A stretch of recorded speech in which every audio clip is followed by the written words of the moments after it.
everyone, welcome to UPSC in Minutes YouTube channel. In this video, let us understand directive principle of state policy. Fundamental rights have been discussed under part 3 of the Constitution, that is from Article 12 to Article 35, while DPSP is discussed under part 4 of the Constitution, that is from Article 36 to Article 51. Our DPSP have been adopted from Irish Constitution. If we concise the preamble of Indian Constitution, it has mainly three goals to achieve, that is social, economic and political.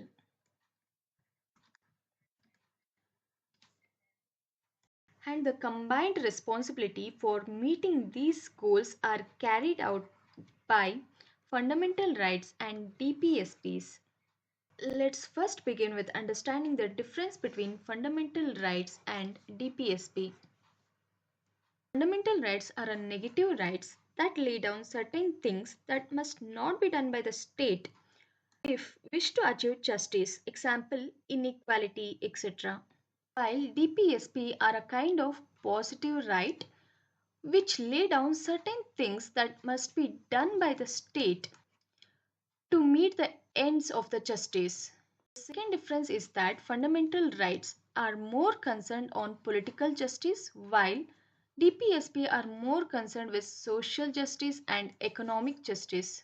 And most important difference is that fundamental rights are justiciable right. It means that if states fail to respect fundamental rights of an individual, there is a remedy to approach the court.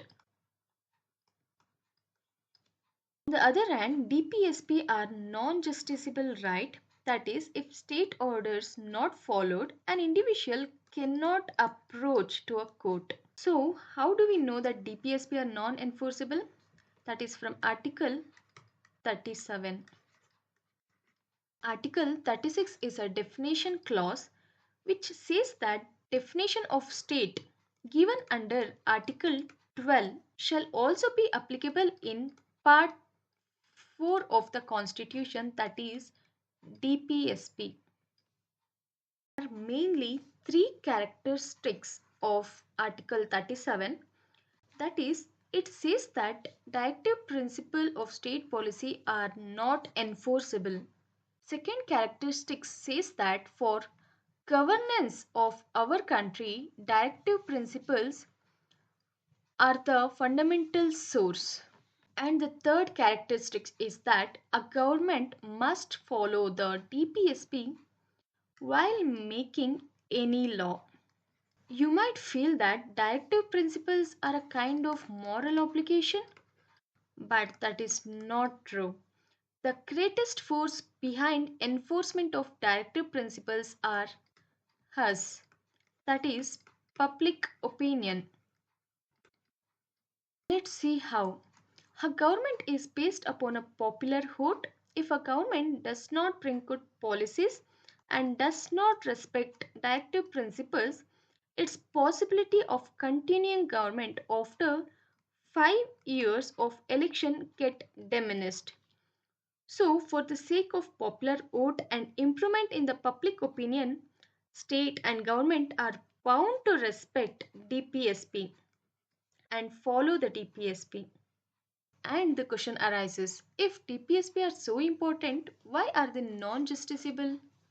When our country gained independence and constitution was written with social, economic and political aspects in mind, some provisions were necessary to enforce. Those provisions became our fundamental rights, and rest of the bundle of rights were planned to be enforced in later days as the India developed. Example, Article 45 of the Constitution. Even though no classification has been made with respect to articles in Part 4 of Constitution, on the basis of their content and principle, they were classified into three categories, that is, Socialist, Gandhian, Liberal. Let's quickly have a look on these articles. All these articles under socialist provide for the establishment of welfare state. Example, adequate mean of livelihood, equal pay for equal work, etc. The objective of these articles is to achieve social welfare,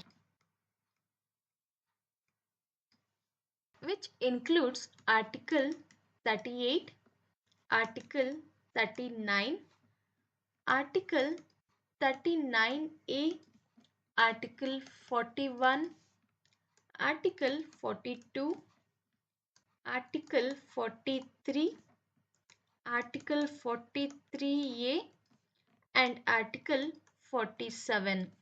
To achieve the objective of some of these DPSPs, some legislations have also been introduced.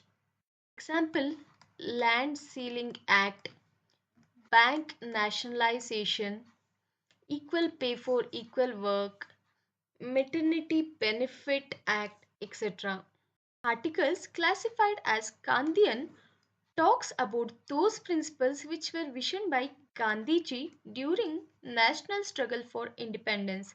Example, to establish cottage industry, to empower village panchayats, etc. So the focus of these articles is to advance Gandhi's vision for India, which include Article 40, Article 43, Article 43B, Article 46, Article 47, and Article 48.